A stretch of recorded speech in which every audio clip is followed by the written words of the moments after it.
नमस्कार दोस्तों, आप सभी का इस क्लास में स्वागत है। ये आज मैं आपके लिए और दूसरा जो कंपोनेंट लाया हूँ सेल वॉल का। सेल का जो कंपोनेंट है, फर्स्ट जो कंपोनेंट है सेल वॉल और दूसरा कंपोनेंट है प्लाज्मा मेम्ब्रेन। आज हम पढ़ेंगे सेल वॉल और प्लाज्मा मेम्ब्रेन के बारे में। जो सेल वॉल है वो क्या है? आउटर मोस्ट कवरिंग, जो सेल की आउटर मोस्ट कवरिंग है उसको कहते हैं सेल वॉल। ये होती है रिजिड एंड नॉन लिविंग और नॉट फ्लेक्सिबल भी होती है। और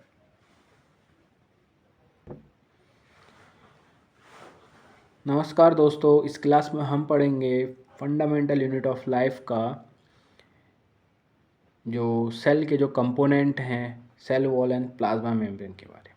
जो सेल वॉल है बेसिकली जो भी ये कंपोनेंट हैं हम इनके बारे में बेसिक पोजीशंस और स्ट्रक्चर एंड इसके फंक्शन के बारे में पढ़ेंगे। जो फर्स्ट कंपोनेंट है वो है सेल वॉल। सेल वॉल क्या है? सेल वॉल जो है आउटर मोस्ट जो लेयर है किसी सेल के बाहर उसको कहते हैं सेल वॉल। ये रिजिड होती है, नॉन फ्लेक्सिबल होती है एंड नॉन लिविंग होती है, ठीक है। और form outer covering of plasma membrane. जो प्लाज्मा मेम्ब्रेन होता है उसकी जो आउटर कवरिंग को फॉर्म करता है वो है सेल वॉल। फंक्शन है सेल वॉल का provide shape to the cell. Cell को शेप प्रोवाइड करने का काम करता है। अब देखिए सेल वॉल होती है किस किस में प्रेजेंट होती है। प्लांट सेल में प्रेजेंट होती है, बैक्टीरियल सेल में प्रेजेंट होती है, फंगाई में प्रेजेंट होती है, एनिमल सेल और वायरस में एब्सेंट होती है। अब देखिए किस प्लांट सेल में किसकी बनी होती है, बैक्टीरियल सेल में किसकी बनी होती है और फंगाई में किसकी बनी होती है। जो प्लांट सेल में बनी होती है वो बनी होती है सेलुलोज की, याद रखेंगे, इससे डायरेक्ट क्वेश्चन भी आते हैं। बैक्टीरियल में जो सेल वॉल प्रेजेंट होती है वो बनी होती है पेप्टाइडोग्लाइकॉन की। और जो फंगाई होती है उसमें जो सेल वॉल जो प्रेजेंट होती है वो बनी होती है आपकी चेटिन की। ओके, ये सब एक पॉलीसेकेराइड है, कार्बोहाइड्रेट है। अब जो दूसरा कंपोनेंट है वो है प्लाज्मा मेम्ब्रेन। अब प्लाज्मा मेम्ब्रेन क्या होता है? प्लाज्मा मेम्ब्रेन जो सेल वॉल के अंदर की जो लेयर है उसको कहते हैं प्लाज्मा मेम्ब्रेन। ये बनी होती है बाइलेयर की होती है, दो लेयर होते हैं इसमें। ऑल्सो कॉल सेलेक्टिबल परमेबल मेम्ब्रेन और सेल मेम्ब्रेन भी इसको कहते हैं। जो इसकी पोजीशन होती है वो होती है प्रेजेंट आउटसाइड द प्रोटोप्लाज्म। अभी मैंने बताया था आपको और आगे भी बताऊंगा। प्रोटोप्लाज्म क्या होता है? जो फ्लूइड स्ट्रक्चर होता है साइटोप्लाज्म और न्यूक्लियस वो combinely call protoplasm. It is also called cell membrane and plasma lemma, ठीक है।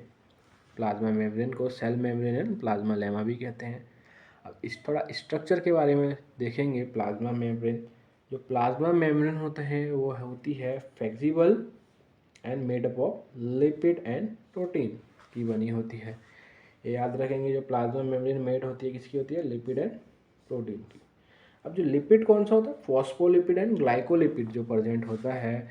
फॉस्फोलिपिड होता है जो लिपिड इन प्लाज्मा मेम्ब्रेन होता है वो होता है एम्फीपैथिक मॉलिक्यूल होता है।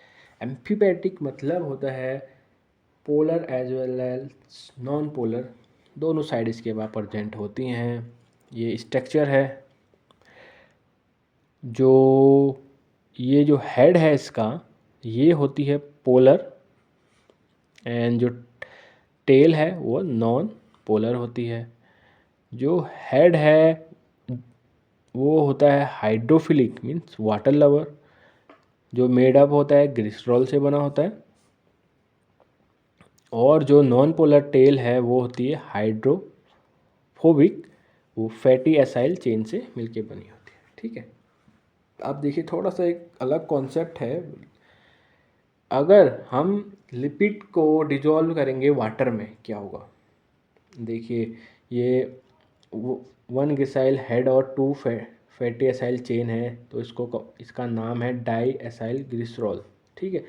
जिसमें 2 फैटी एसिड की चेन होती है, उसको कहते हैं डाइएसाइल ग्लिसरॉल। इसको अगर हम पानी में डालते हैं तो ये पानी में जाके किसका फॉर्मेशन करती है, लाइपोसोम, लिपिड ऑफ बैग का फॉर्मेशन करती है। अब जो लाइपोसोम है वो देखिए बाइलेयर स्ट्रक्चर होता है, जो साइड होती है और हेड आउटसाइड होती है। ओके, और अगर सिंगल मोनो एसाइल ग्लिसरॉल है, ये सिमिलर टू डिटर्जेंट भी होता है, इसको अगर हम पानी में डालेंगे तो ये फॉर्मेशन करेगा मिसेल का। ठीक है, मिसेल होता है बबल ऑफ डिटर्जेंट। आपने देखा होगा पानी में अगर हम डिटर्जेंट डालते हैं तो फॉर्मेशन होता है, वो होता है मिसेल। ओके, तो स्ट्रक्चर देखिए मेम्ब्रेन का, 2 लेयर होती हैं फॉस्फोलिपिड की, प्रोटीन होते हैं बीच में, पेरिफेरल प्रोटीन होते हैं ऊपर की तरफ, नीचे की तरफ पेरिफेरल प्रोटीन होते हैं, और इम्बेडेड होते हैं, कोलेस्ट्रॉल इम्बेडेड होता है इसमें। ठीक है, और अब हम तो आगे जाएंगे। जो प्लाज्मा मेम्ब्रेन है, इन 1972 सिंगर एंड निकोलसन एक साइंटिस्ट थे जिनने एक मॉडल दिया which is call mosaic fluid model. ये एक प्लाज्मा मेम्ब्रेन का मॉडल था। जो प्लाज्मा मेम्ब्रेन होती है लिपोप्रोटीनियस एंड ट्राइलेमियर मेम्ब्रेन। ठीक है, लिपोप्रोटीनियस होती है, लिपोप्रोटीन की बनी होती है, और ट्राइलेमियर 3 लेयर की होती है। जो outer layer and inner layer जो फॉर्म्ड होती है वो होती है ग्लोबुलर प्रोटीन की। ठीक है, इसमें जो मॉलिक्यूल्स होते हैं iceberg of bilayer of phospholipid, जो फॉस्फोलिपिड की चेन, जो फॉस्फोलिपिड होती हैं मेम्ब्रेन, ये देख रहे होंगे आप, इसमें जो ये ग्लोबुलर प्रोटीन होती है वो ऐसे एम्बेडेड होती हैं ऊपर की तरफ। तो ऐसा लगता है कि ये एक्ट एज अ सी में जैसे जो बर्फ़ के पहाड़ तैरते हैं वैसा लगता है, बर्फ़ की जो सिल्लियाँ तैरती हैं वैसा लगता है ये स्ट्रक्चर। तो जो फर्स्ट मॉडल दिया था प्लाज्मा मेम्ब्रेन का वो था मोज़ेक फ्लूइड मॉडल, आप याद करें सिंगर एंड निकोलसन में। ठीक है, तो इसका फंक्शन क्या है प्लाज्मा मेम्ब्रेन के? प्लाज्मा मेम्ब्रेन के फंक्शन है, जो प्लाज्मा मेम्ब्रेन एक्ट कर परमेबिलिटी मेम्ब्रेन की तरह। परमेबिलिटी मतलब होता है जो इंटरनल इन्वायरमेंटल को सेपरेट करता है। ठीक है, और जो plasma membrane is a semi permeable for those molecule that can pass through the lipid bilayer. Semi permeable उनके लिए है, ये आराम से सुनेंगे आप, ये गौर से सुनेंगे, जो सेमी परमेबल उनके लिए है जो पास करते हैं बाइलेयर से। ठीक है, पर जो सिलेक्टिवली परमेबल उनके लिए होती है जो पास नहीं कर पाते थ्रू लिपिड बाइलेयर। ठीक है, दो, हम इसको सिलेक्टिबल परमेबल भी कहते हैं और सेमी परमेबल भी कहते हैं। ये थोड़ा सा कॉन्सेप्ट समझेंगे सेमी परमेबल का। सेमी परमेबल उनके लिए है जो पास करते हैं बाइलेयर, लिपिड बाइलेयर से।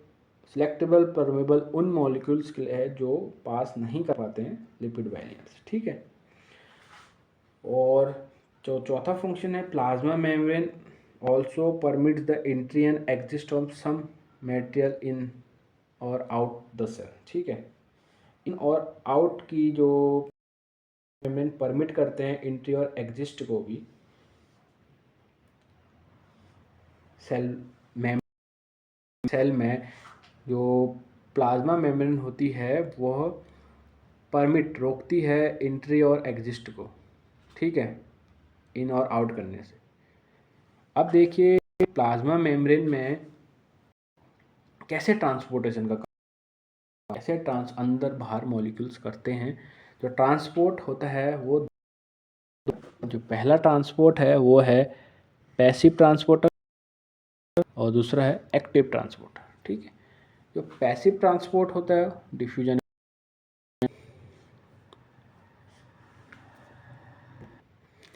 अब देखिए हम पहले पढ़ते हैं एक्टिव एंड पैसिव ट्रांसपोर्ट क्या होते हैं। एक्टिव एंड पैसिव ट्रांसपोर्ट जो होता है यूज होता है फॉर स्मॉल मॉलिक्यूल्स, जो छोटे मॉलिक्यूल्स हैं उनके लिए क्या होता है, पैसिव ट्रांसपोर्ट होता है। इट्स अलोंग द ग्रेडियंट्स जो होते हैं उन्हीं के साथ ट्रांसपोर्ट हो जाता है।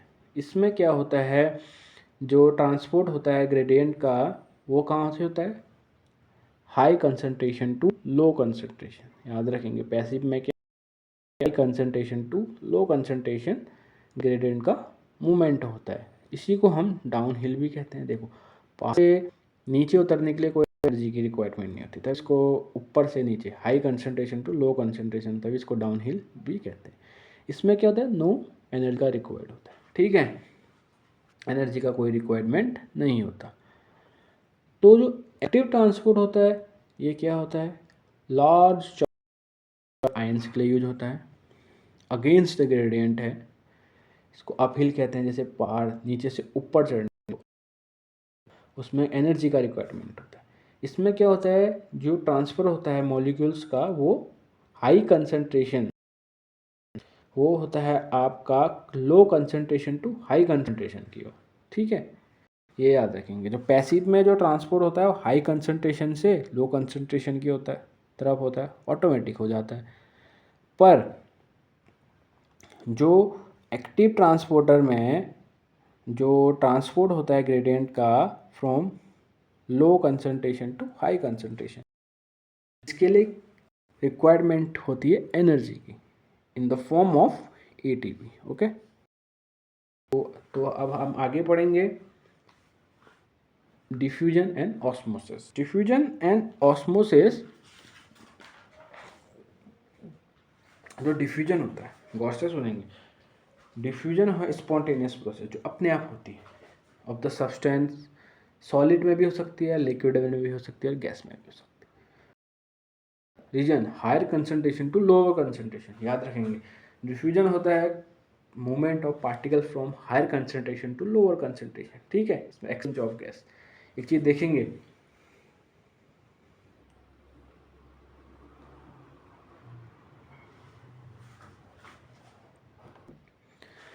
ये सेल है, अगर इसके अंदर कोई कंपोनेंट है, सब्सटेंस है, इसमें ऑक्सीजन की कमी हो गई और यहाँ भी ऑक्सीजन की कमी, और यहाँ ऑक्सीजन ज़्यादा हैं तो मूवमेंट कैसा होगा, जहाँ ज़्यादा हैं वहाँ से कम की ओर, ठीक है, ये है डिफ्यूजन। इनसाइड भी हो सकता है।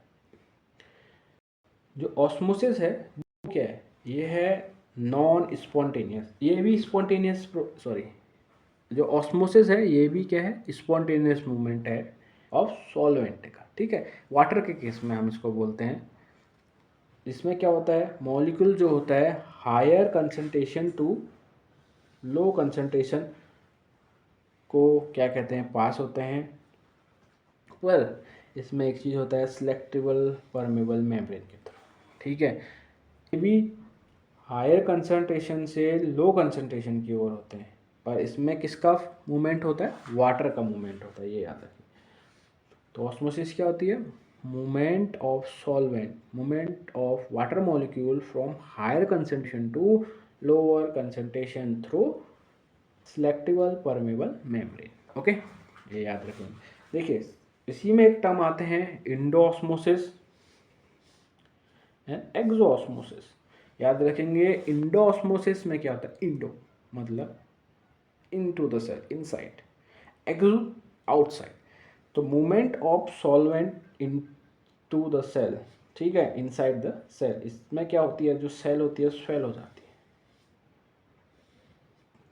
और जो movement of solvent outside the cell, तो अगर सेल में जो मूवमेंट होगा पानी का आउटसाइड द सेल होगा तो सेल श्रिंक हो जाएगी, ठीक है। अब इसी में एक और कॉन्सेप्ट आते हैं हाइपरटोनिक, हाइपोटोनिक एंड आइसोटोनिक, ठीक है।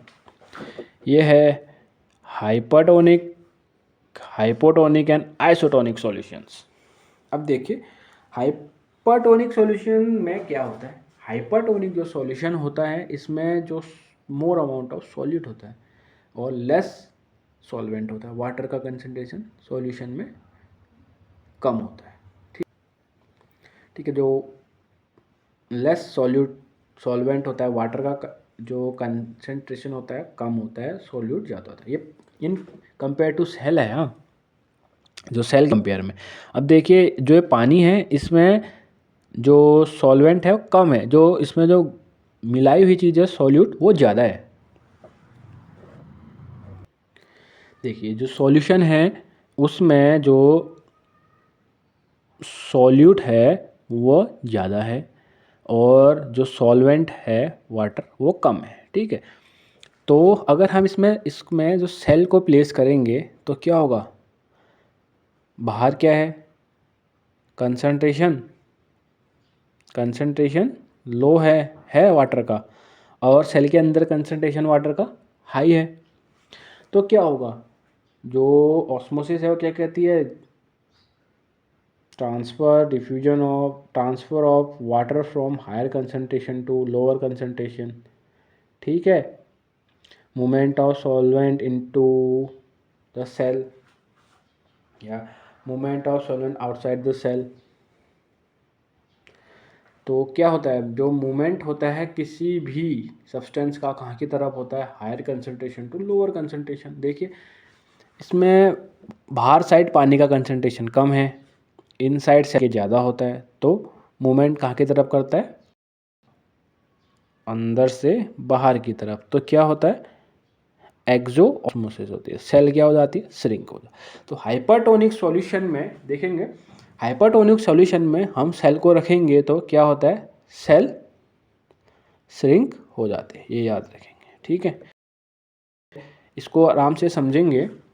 अब दोबारा जो दूसरा कॉन्सेप्ट, टॉनिक हाइपोटोनिक में क्या होता है, जो सॉल्यूट होता है कम होता है और क्या होता है, सॉल्वेंट मोर अमाउंट में होता है। ठीक है, ये कन्फ्यूजन ना करें। तो इसमें हम सेल को प्लेस करेंगे तो क्या होगा, बाहर पानी का कंसंट्रेशन ज़्यादा है कम है, तो इसमें ट्रांसफ़र क्या होगा, higher concentration to low concentration की तरफ। तो इंडो ऑस्मोसिस जो आएगी, सेल स्वेल हो जाएगी। ठीक है, तो एनिमल के केस में सेल वॉल अपसेंट होती है, cell swell and blood burst हो जाती है। ठीक है, पर जो प्लांट के केस में सेल हैविंग सेल वॉल, इसमें जो प्लांट फंगिंग बैक्टीरिया में सेल स्वेल होती है। ठीक है, ये याद रखेंगे। और जो आइसोटोनिक सॉल्यूशन होता है इसमें solute and solvent same amount में होते हैं, तो इसमें कोई फ़र्क नहीं पड़ता। देख आपको समझ आए, तो इसमें कन्फ्यूजन ना करें। ये in compare to cell with a solution है। सॉल्यूशन में हाइपरटोनिक सॉल्यूशन में मोर अमाउंट ऑफ सॉल्यूट होता है जो डिजॉल्व किया जाता है पानी में, और सॉल्वेंट जो सॉल्यूशन में मोर अमाउंट में होता है। ठीक है, अब देखिए लेस सॉल्यूट है तो higher concentration to lower concentration होता है, तो क्या होगा, अंदर से बाहर की तरफ मूवमेंट होगा, तो सेल श्रिंक होगी। ठीक है, तो इसी में एक और टर्म आता है इंडोसाइटोसिस एंड एक्सोसाइटोसिस।